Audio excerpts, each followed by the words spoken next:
बोले सतगुरु महाराज की जय। बोले प्राणनाथ प्यारे की जय। धाम के धनी की जय। इक्स लगाए पिया सो पूरा खेल अव्वल होए ऐसीन। ओ अंधे अज्ञानी भरम में भूले पर या ठोर भ्रम को रस। वह अपनी आत्मा को प्रियतम अक्षरातीत की अर्धांगिनी मानकर दिन रात अन्य प्रेम में डूबा रहता है। सच्चा वैष्णवी का लक्षण यही है कि वह प्रेम के रस में डूबा रहता है। यद्यपि वैष्णवी भगवान के उपासक को ही ऊपर की लाइन रह गई। इसके विपरीत कर्मकांडी वैष्णव अहंकार के अंधे और अज्ञानता के अंधकार में भटकने वाले होते हैं। यद्यपि विष्णु भगवान के उपासक को ही वैष्णव कहा जाता है, किंतु इस प्रकरण में सच्चा वैष्णव उसे माना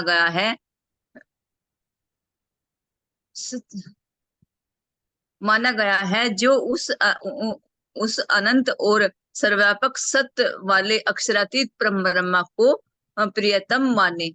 शब्दों से परे उस अक्षरातीत का कोई भी लौकिक नाम नहीं है, किंतु दिव्य गुण कर्म और लीला भेद से परम ब्रह्मा के अनेक नामों की कल्पना की जाती है।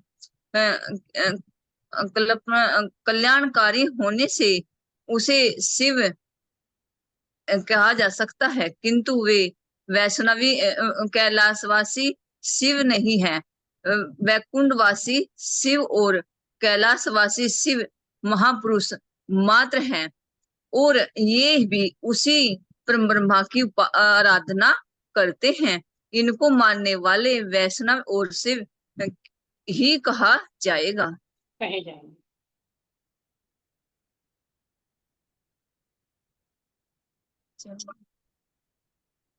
इसमें देखो ये बताएगा, मतलब भाई जो अपने अक्षरातीत को मानने वाले हैं उनकी अर्धांगिनी मानते हैं हम, उसी के रस में हम दिन रात डूबे रहते हैं। जैसे हमारी अब जो चर्चा चल रही, हम अब इसी का ही रसपान कर रहे। कोई संसारिक इच्छा हमारे मन में नहीं है।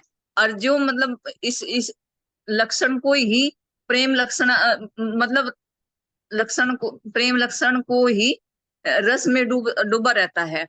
इसमें मतलब जो कर्मकांडी है ना, वो इस रस को नहीं ले सकता।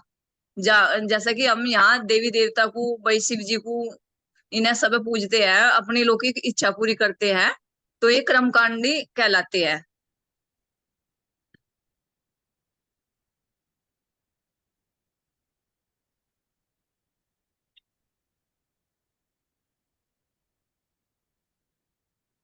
जी, और कुछ यद्यपि विष्णु हाँ। यद्यपि विष्णु भगवान के उपासक को ही वैष्णव कहा जाता है, किंतु इस प्रकरण में वैष्णव सच्चा वही माना गया है जो अनंत सर्वापिक मतलब सच्चा राह पे चला है, उसे ही सच्चा वो माना गया। इसे मतलब अक्षरातीत परम ब्रह्मा को अपना प्रियतम मानेंगे मतलब। जी बिल्कुल बिल्कुल सही। ये सुंदर साथ जी जो महाराज जी कहना चाह रहे हैं ना, कल भी आया था ये प्रकरण तो उतरा है एक वैष्णवों को माध्यम बनाता सूरत में, है ना। लेकिन जी महाराज जी का जो संदेश है, जो चौपाई है, केवल वैष्णवों के लिए नहीं, ये हम ब्रह्मात्माओं के लिए, ये भी है। है ना।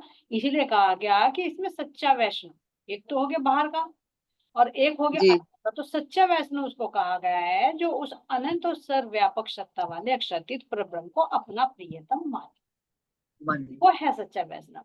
अगर मान लीजिए विष्णु भगवान को ही परमात्मा मानकर उनकी भक्ति कर रही हैं, तो वे भी तो अपने मूल में चले जाएंगे एक दिन। जब पूरा ब्रह्मांड ही सौपन में है, पूरा ब्रह्मांड ही मिटने वाला है, झूठा है, तो फिर सच्चा कैसे हो जाए। तो सच्चा वो है जिसके हृदय में परमात्मा की पहचान हो जाए, प्रेम से ओतप्रोत हो जाए। तो उसको महाराज जी यहाँ, यानी हम ब्रह्मात्माओं के लिए ही यहाँ पर ये शब्द सुंदर साथ जी चौपाई अवतरित, माध्यम भले ही किसी को बनाया, लेकिन हमारे प्रियतम ने ये हमारे लिए ही बोला। विश्व सुंदर साथ जी यहाँ पर देखिए भावात्मक होता है, राजन स्वामी जी ने बहुत अच्छा शब्दों से पूरे उस अक्षरातीत का कोई लौकिक नाम लौकिक नाम तो यहाँ बहुत अलग अलग रूपों में आकर नाम धरा है सुंदर साथ जी, है ना। लेकिन वो परमात्मा क्या है महाराज जी, अक्षरातीत, शब्दों से भी अक्षर, और अक्षर से भी परे अक्षर। लेकिन अब यहाँ कह रहे हैं उनके अंदर दिव्य गुण है, उनके लीलाएं हैं, कर्म है जो यहाँ पर कही जाते हैं सुंदर साथ जी। जो यहाँ पर दिव्य गुण तो उनके अंदर है ही, फिर यहाँ तन धारण किया तो कर्म भी किया, और परम धाम में जो उनकी होती है सुंदर साथ जी लीला होती है, तो उनके आधार पर उनके अनेक नामों की कल्पना, गुण कर्म सब आ गया। तो यहाँ सुंदर साथ जी एक विशेष और बात देखना, यहाँ पर जो वेद होते हैं ना, वेद में शिव को भी कहा जाता है, जैसे ये होते हैं ना, इनको बोलते हैं आर्य समाज, है ना। जब ये होम करते हैं, वैसे तो किसी देवी देवता को मानते नहीं है, लेकिन जब होम करते हैं तो अग्नि को भी स्वाह करते हैं, शिव को भी स्वाह करते हैं, विष्णु को भी करते हैं। तो हमारे वेदों में जो ये नाम है, ये परमात्मा को ही अलग अलग नामों से संबोधित किया गया है। इसलिए यहाँ पर खुलासा कर रहे हैं कि कल्याणकारी होने से उन्हें शिव कहते हैं, क्योंकि सबका कल्याण करते। किंतु वे कैलाशवासी शिव नहीं है, जो त्रिगुण के अधिपति, तमोगुण के अधिपति, सुंदर सा वे वाले शिव नहीं है। शिव यहाँ पर उस शिव शब्द का एक जो गुण है, उस गुण के आधार पर कल्याणकारी है, तो कल्याणकारी होने के कारण शिव कहते हैं। और ऐसे ही वैकुंठ वाले विष्णु को देखो, वैकुंठ वाले विष्णु और कैलाशवासी शिव, ये महापुरुष है। यानी जब सृष्टि बनी थी, सृष्टि के आदि में ही ये इनकी उत्पत्ति हुई भाई, तीनों गुणों के अधिपति के रूप में, एक बनाने वाला, एक मिटाने वाला, एक पालन करने वाला।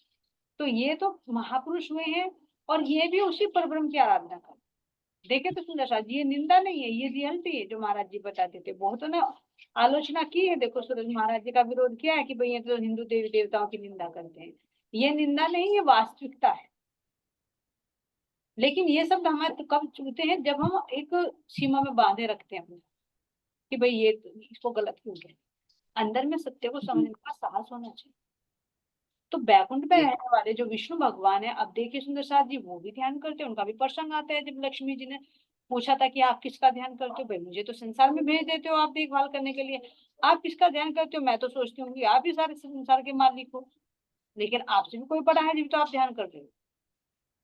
इसी तरह सुंदर साथ जी शिव जी को भी देखे तो वे भी ध्यान अवस्था में बैठते हैं। अगर शिव महापुराण को उठाकर देखे तो उन्होंने पार्वती से शादी इसी शर्त पे की थी कि जब मैं ध्यान में बैठूंगा तो मुझे बाधा ना डाले, तब मैं शादी करूंगी। तो यानी उनका भी तो एक ध्यान स्वरूप है, ध्यान करते हैं वो भी। और इसी तरह सुंदर साथ जी ब्रह्मा जी को देखे तो वे भी अपने हाथों में माला लिए हुए, वे भी वेदों का ज्ञान कर रहे हैं, वेदों के अंदर ब्रह्मा का महिमा गाई गई है।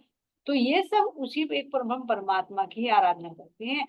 तो सुंदर साथ जी ये कह रहे हैं कि अगर कोई इनको मानता है तो इनको मानने वाला वैष्णव और शिव, विष्णु को मानने वाला वैष्णव और शिव को मानने वाला शिव कहा जाए।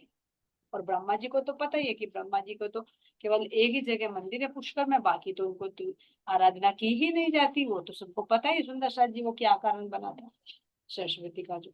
तो इसलिए सुंदर साथ जी यहाँ पर महाराज जी ने इनको माध्यम बनाकर ये हमारे लिए संबोधन किया है कि भाई वैष्णव किसको कहा जाए। हर एक जो सुंदर साथ जी लिंक जोड़कर रखना कि हो मेरे भाई वैष्णव कहिए वाको जाके निर्मल आत्म, नीच कर्म के निकट ना आवे। तो वही सुंदर साथ जी वास्तव में ब्रह्म सृष्टि कहलाती है। ये देखते सुंदर साथ, नीच कर्म के निकट न जावे, जाए पहचान भी पार ब्रह्म। अपार ब्रह्म कौन है, वो वैष्णव।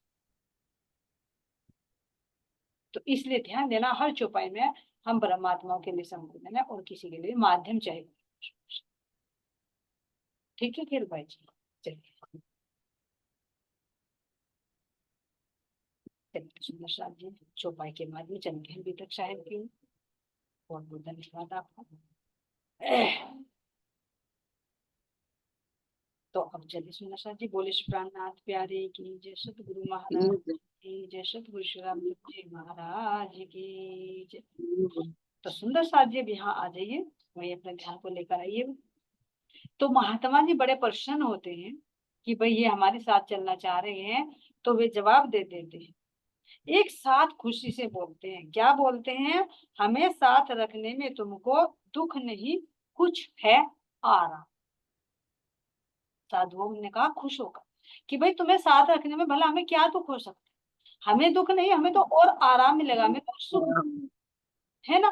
तो इस तरह से सुंदर साथ जी यहाँ पर महाराज जी कह रहे हैं कि भाई अब ये देखिए, अगर कोई सुंदर साथ हमारे साथ, मतलब हम सब मिलकर चले, तो दुख होता है या सुख होता है? वास्तव में सुख। जैसे परिवार में एक मेंबर बढ़ता है तो खुशी होती है ना, हमारे फैमिली में एक मेंबर बढ़ गया, ऐसी सुंदर साथ जी हमारा भी एक सुंदर साथ की फैमिली। जितने सुंदर साथ मिलकर प्रेम से आपस में बढ़ते हैं, चलते हैं, तो खुशी बढ़ती है। अपने धाम की तरफ को, अपने एक संगी आत्मा विदेश में मिलते हैं तो कितनी खुशी, है ना। तो ये सुंदर साथ जी देखिए, खिचड़ी हमें साथ साथ कल को तुम अपने निश्चय ही करना प्रस्थान। खिचड़ी भी कुछ दी हमको और कहा बना करके खा लो। अब महाराज जी ने को कह दिया उन्होंने कि कल से तुम हमारे साथ साथ चलो, है ना। और जो भिक्षाटन करके लाए थे, तो भाई जब महाराज जी साथ में थे, तो ये तो फर्ज बनता था उनको कहने के लिए। तो जो खिचड़ी दी थी उन्होंने फिर सूखा सीधा दिया और कहा कि तुम बनाकर खा लो। तो हो सकता है सुंदर साथ जी यहाँ पर जब कच्चा सामान हो, तो महाराज जी अपने हाथों से बनाकर खाते, जैसे देवचंद जी महाराज। वे किसी से बनवाते नहीं थे, पत्नी तक पे नहीं बनवाते थे कि भाई मैं अपने प्रियतम का जो भोग है मैं स्वयं अपने हाथों से बनाकर लगाऊंगा। देखो जब बारात, खाना बारात जा रही थी, तो तब भी वहां उन्होंने कहा कि भाई चलो जी, हम तो तुम्हारी बिरादरी के हैं। तो उन्होंने क्या कहा, नहीं, मैं अपने हाथों से बनाकर अपने प्रियतम को भोग लगा, और उसी स्वरूप को भोग लगा जिसने रेगिस्तान में दर्शन दिया। विचार कर सोचो, कितनी गहराई में, कितनी लगन, जरा से भी आलस्य नहीं। क्योंकि आध्यात्मिक मार्ग पर अगर हम चलेंगे ना, तो आलस्य तो लौकिक कार्य में हमें सबसे बड़ा शत्रु है। लेकिन यहाँ विचार करें, महाराज जी के पास में, देवचंद जी के या इंद्रावती के अंदर कोई आलस्य नजर आया कहीं किसी पर से? सुबह को उठने में या शाम को उठने में, या कोई मतलब कुएं से जल भर कर लाने में, या भोग बनाने में, पोछा लगाने में, किसी चीज में कहीं आलस्य नजर आया? फटकते भी नहीं है चीज। जब बारात जा रही थी, वहां सबने भोजन बनाया है, और बनाकर सुंदर साथ जी बना बनाया था, तो कह सकते हैं भाई बनाया है तो मैं भोग लगा कर खा लूंगा। लेकिन नहीं, उन्होंने कहा कि मुझे सीधा सूखा सामान दे दो, वही मैं बनाकर अपने आप। तो यहाँ पर भी सुंदर साथ जी महाराज जी के अंदर देखे कोई आलस्य नहीं है। उन्होंने खिचड़ी दी, सूखा सामान दे दिया, और देने के बाद क्या कहा कि तुम बनाओ और खाओ। और ये तो सुंदर साथ जी तो बहुत सुविधाएं हैं। जो उस समय तो लकड़ियां इकट्ठी करना, है ना, कहीं कहीं पर चाले हैं, अपने ईंट इकट्ठी करी, चूल्हा बनाया, लकड़ी जलाई, और उसके ऊपर फिर बनाया, और फिर कोई कहाँ से तेल लाए, कहाँ से नमक मिर्च मसाले लाए। अगर नहीं भी है तो कहाँ पोटली बांधते फिरेंगे। इसलिए सबसे सरल, सबसे सीधा क्या है सुंदर साथ जी साधुओं के लिए? खिचड़ी। क्योंकि पानी भी हर जगह अवेलेबल होता है। पानी डालो, थोड़ा सा उसमें नमक भी डालो ना डालो, भाई लकड़ी जलाई, उसमें चावल पकाए और बन गई खिचड़ी, खा लो। फिर तो महाराज जी कह रहे कोई स्वाद नहीं देगा, ऐसे पेट भरा सुंदर सा तुम्हारा। तो अब उन्होंने कहा और कि भाई तुम बनाओ और खाओ। आसन निकट हमारे ही, चाहो तो अपना फैला लो। सूखे पत्तों में खिचड़ी की लुटिया अपनी फरका ली। कुछ कच्ची कुछ पक्की सी कर हमने अंदर सरका ली। महाराज जी कह रहे हैं भाई अपनी थोड़ी सी कहीं कहीं से ईंटें उठाई, थोड़ी सी उसमें लकड़ी लगाई, आग भी लेनी पड़ती थी सुंदर सा जी, ले लेकर वहां से जलाई, और जो लोटा था उसी में पकाई, और पकाकर कुछ कच्ची कुछ पक्की, कह रहे महाराज जी के अंदर पेट के वो सरकारी, कोई स्वाद नहीं है। बस ये है कि पेट में कुछ डल जाना चाहिए ताकि इसको एनर्जी। क्योंकि जो संत महात्मा होते हैं सुंदर सा जी, जो साधक होते हैं ना, वो खाने के लिए नहीं जीते, केवल इतना खाते हैं ताकि ये शरीर चल सके, स्वाद के लिए नहीं, केवल पेट भर। और होना भी यही चाहिए सुनिश्चित। लेकिन हम क्या करते हैं, अगर अधिकतर देखे तो बहुत से तो यही है कि बड़े खाओ पियो और मौज करो, किसी ने देखा जो खा लिया वही है, कहते सुंदर से, कई से सुन। अरे खाओ पियो मौज करो, कहाँ के व्रत रखते हो, कहाँ परहेज करते हो, ये नहीं खाना वो नहीं खाना, उसके घर का नहीं खाना, खाओ पियो मौज करो, किसी ने देखा जो खा लिया वही अपना, जो पहन लिया वही अपना। अरे भाई और अंदर उतर कर तो देखो, पीछे से जो खा लिया वही अपना, जिस शरीर में तुमने खिलाया वही शरीर तुम्हारा अपना नहीं है। भाई जो हम कह रहे हैं कि जो खा लिया वही अपनाया, जिसको तुमने खिलाया ये शरीर ही अपना नहीं, ये तो कहाँ है अपना, बताइए। लेकिन हम क्यों कब्र करते हैं? जब हम शरीर को समझते हैं कि मैं शरीर हूँ, बस जो खा लिया मैंने वो मेरा, जो मैंने पहन लिया वो मेरा। लेकिन अंदर की दृष्टि से और अंदर उतर कर देखे तो शरीर ही मेरा नहीं है। जब शरीर ही नहीं रहेगा तो इसको खिला पिलाया तुम्हारा कैसा हो गया, इसके पहनने वाले वस्त्र तुम्हारे कैसे हो गए? तो जहां देह की दृष्टि होती है वहीं तक ये शब्द कहे जाते हैं। तो महाराज जी तो अपने को देह से अलग रखते हैं, तो क्या जैसे गाड़ी को चलाते हैं ना, गाड़ी में केवल ईंधन डालना होता है, इस तरह से बस ये है कि इस शरीर में डल जाए। जीभ का कोई स्वाद नहीं कि कैसी है, कैसे चटपटा होना चाहिए नहीं होना चाहिए, बस ये है कि इसमें ईंधन डाला और चलता। एक साधन के रूप में इस्तेमाल किया जाए और करना भी चाहिए। अगर विचार करे, अगर महाराज जी ने निर्देश दिया कि भाई तुम ये चीज आहार ना लो क्योंकि तुम्हारे ध्यान में, तुम्हारी चित्तवनी में बाधा बनती है, और हम भी फिर भी उसको खाए जा रहे हैं, फिर भी उसको खाए जा रहे हैं, ये तो बहुत छोटी सी बात है। अगर ये छोटी सी चीज नहीं छूट सकती तो ये देखिए फिर हम घर परिवार कैसे छोड़ सकते हैं, फिर ये मोह का बंधन कैसे टूट सकते हैं, जब हम रसना का स्वाद भी नहीं छोड़ सकते। और चालाकी इतनी है, अपने आप नहीं करता ये। कहा ना कि मन को देखो, कहा था मन को देखो, महाराज जी मन को देख ले, इतने इसकी चालाकी है, थोप देगा किसी को। भाई क्या करे, घर परिवार वाले नहीं मानते, भाई क्या करे, बच्चे नहीं मानते, हम मजबूरी है, खाना पड़ता है, क्या करना पड़ता है। और बच्चों में भी तो संस्कार डालेंगे तो डर जाएंगे धीरे धीरे। लेकिन एक दृढ़ता तो लानी पड़ेगी। हम गलत जगह तो नहीं ले जा रहे, अच्छे रास्ते पे लेकर चल रहे, अगर अच्छे के लिए भी हम झुकते बुराई के सामने तो फिर क्या वजूद रहा। अगर सच्चाई भी झुक रही है झूठ के सामने, गलत की जगह, तो फिर क्या रहा सोच।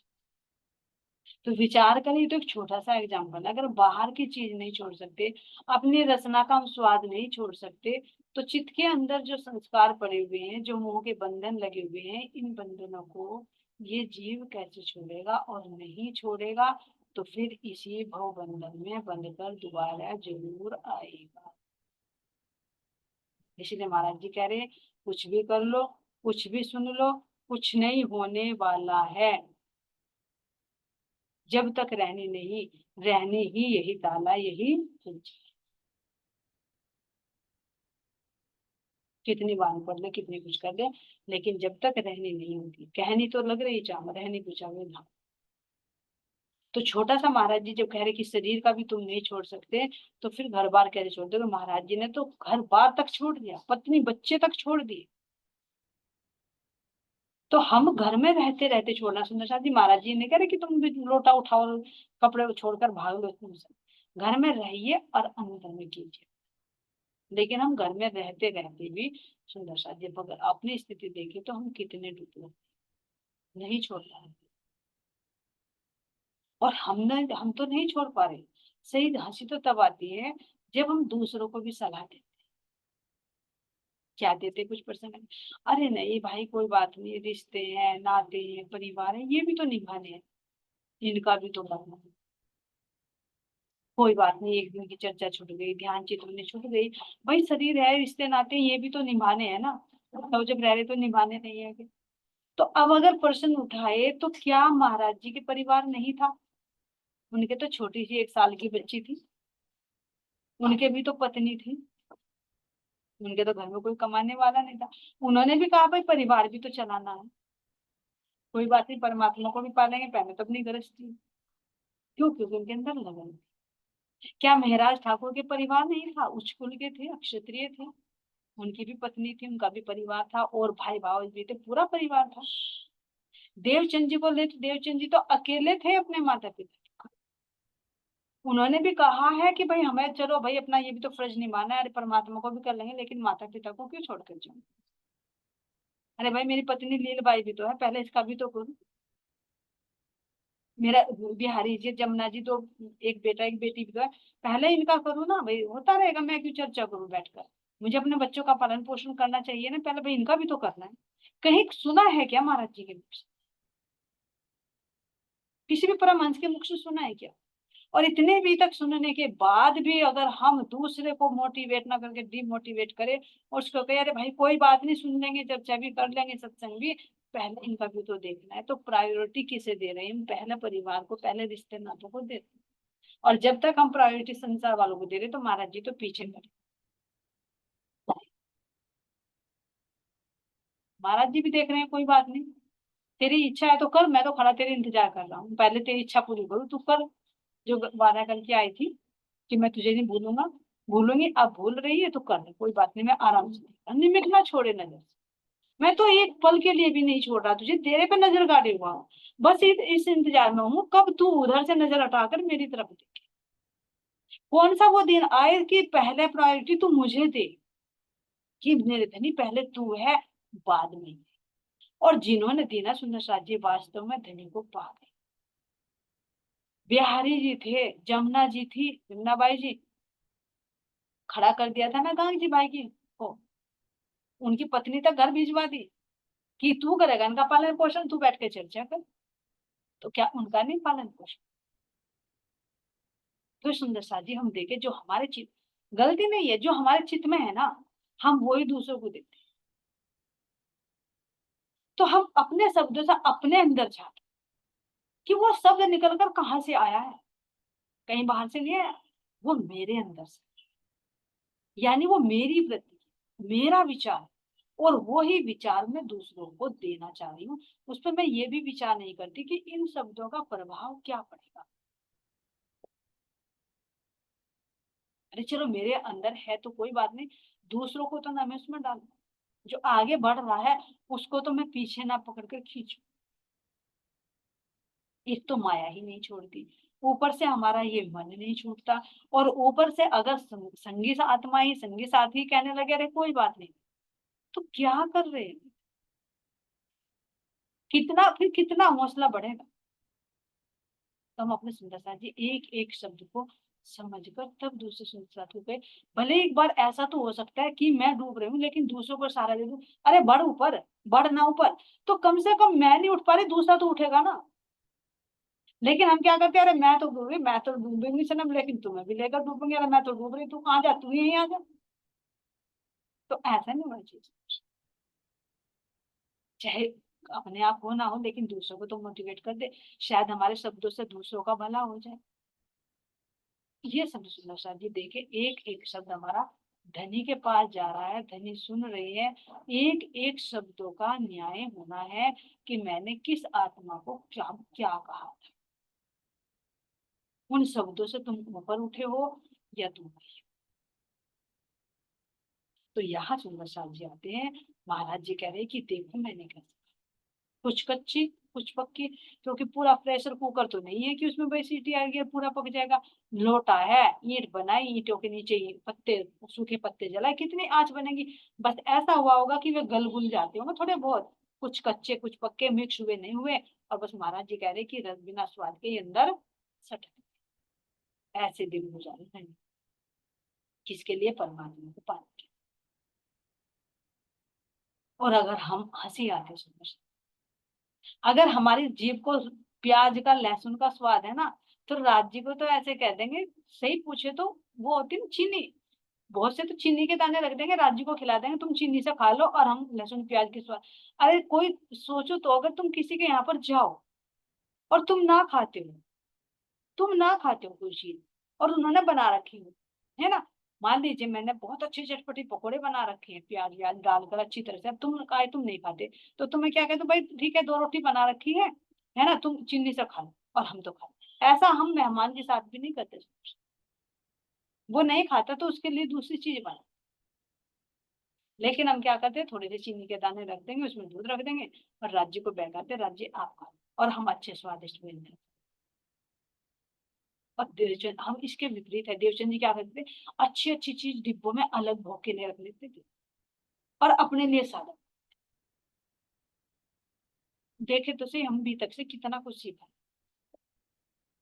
ये तो नॉर्मली बात है, लौकिक बात है जिसमें हम कर सकते हैं। आध्यात्मिक में तो हम कैसे, भाई देखो धनी के हुक्म से बंधे हुए हैं, भाई कैसे अंदर के विकार निकाले, कैसे हम उनका दर्शन करें, वो तो जब उनकी मेहर होगी वो ही होगा। लेकिन ये तो हम कर सकते हैं ना। तो जिन्होंने सुंदर साथ जी पहला कदम उठाया तो वो अंदर का कदम उठाया। तो अगर तुम्हें खाना है अपना खाओ, तो लेकिन राज्य के लिए अलग बनाओ। फिर शरीर को कष्ट दो जब तुम्हें स्वाद चाहिए। तो भाव में सुंदर साथ जी, भाव से ही तो परमात्मा मिलते हैं, भाव के तो भूखे हैं।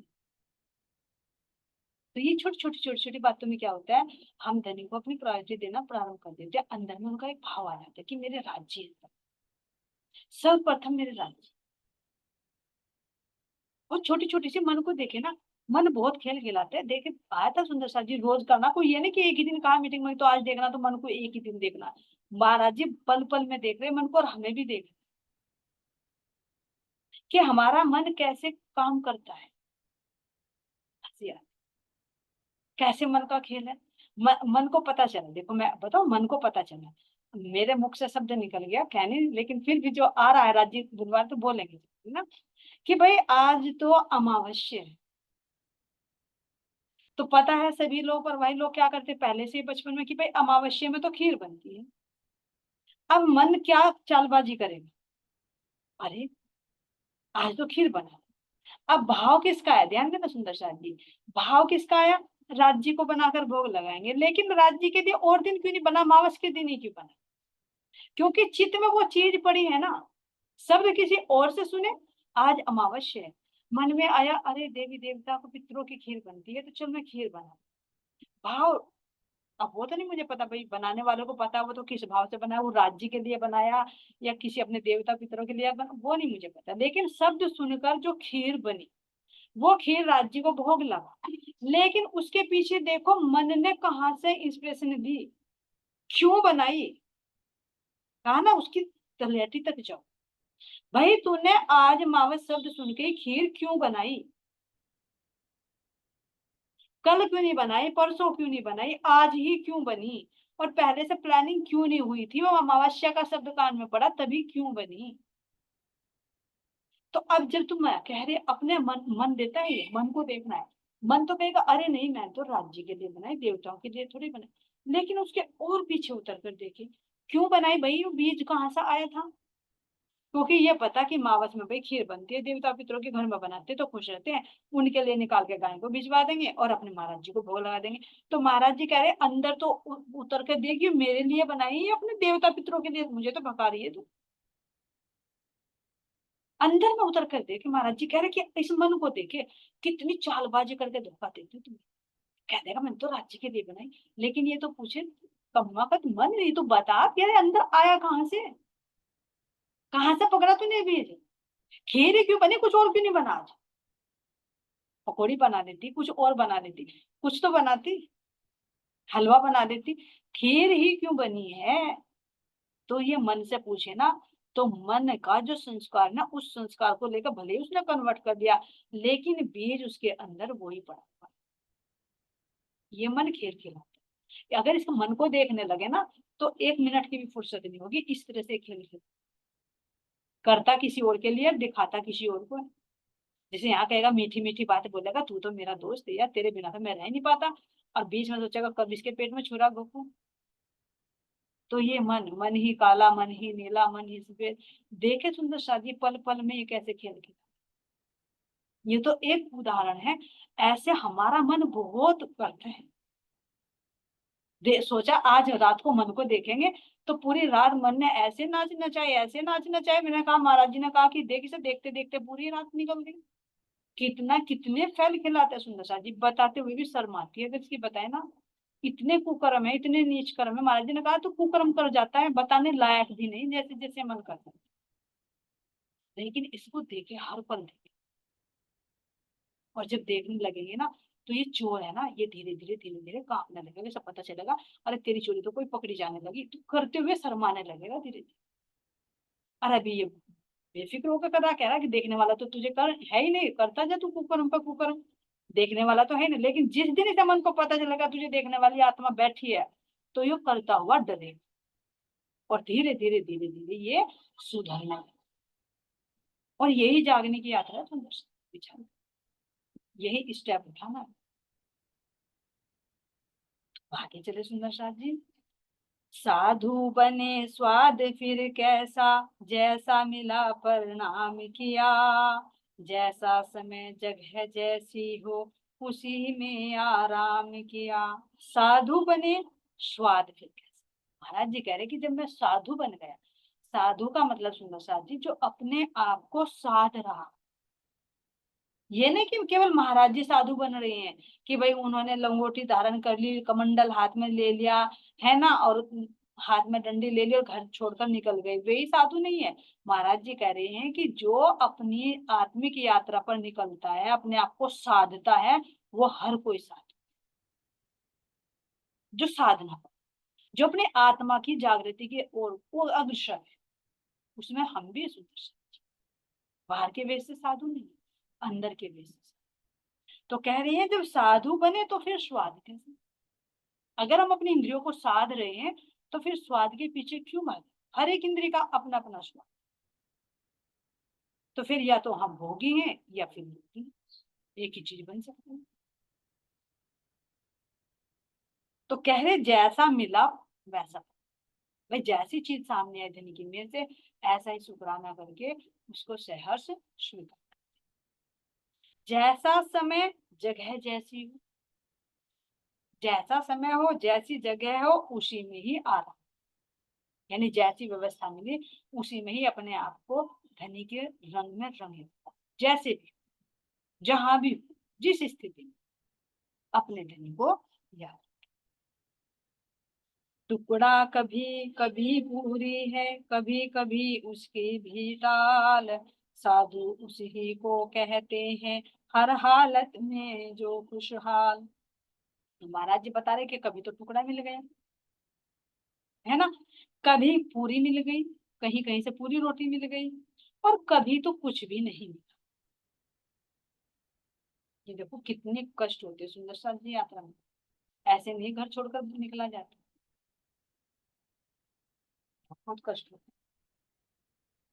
इसी तरह से अगर हम सोचे कि घर छोड़कर हम आश्रम में रह लेंगे, आश्रम में भी सुंदर साथ जी 10 गुना, अगर तुम घर से काम से बचकर जा रहे हो तो 10 गुना काम वहां पर।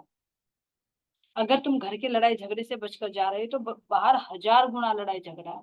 यहाँ घर में अगर 2 मेंबर हैं तो बाहर देखो कितने सुंदर साथ में रहना। तो जब तक हम अपने मन को अपने विकारों को नहीं जीतते, घर में भी जीतना है बाहर भी जीतना है, तभी शांति मिलेगी, नहीं तो नहीं मिल सकती। चाहे कहीं भी घर में रहो या वन, जीतना अपने मन।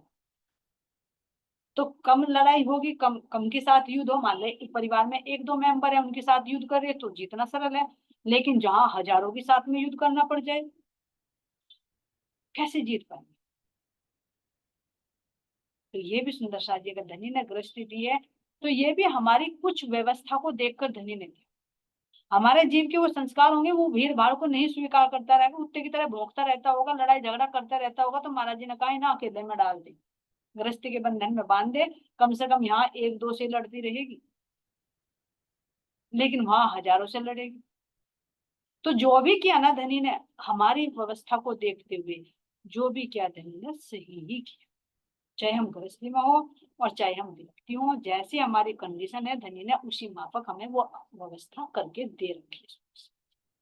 लेकिन उस व्यवस्था में रहते हुए हमें अपने धनी की तरफ को पल पल बढ़ते रहे।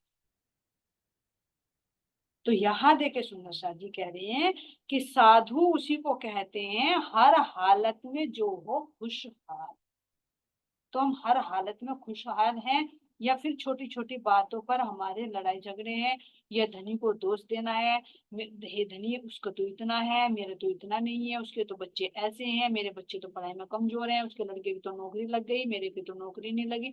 यानी कितनी तरह से हम राज्य पर शिकायत करते हैं या दोष देते हैं, या फिर ये विचार है कि धनी ने जो दे दिया मेरे लायक वो ठीक है।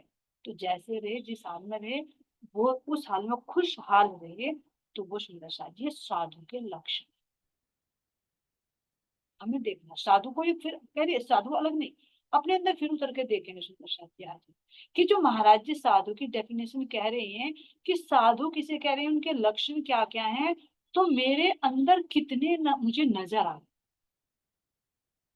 जो नजर आ रहे हैं वो तो अच्छे हैं, जो नहीं है जो कमी है तो उसको हम पूर्ति करने की कोशिश करें। यही तो पद, एक एक पग पग बढ़ते जाना है। तो ये देखे सुंदर साथ जी कह रहे हैं महाराज जी, जिस हालत में रखे धनी उस हालत में हम खुशहाल। तो ये साधु के लक्षण है।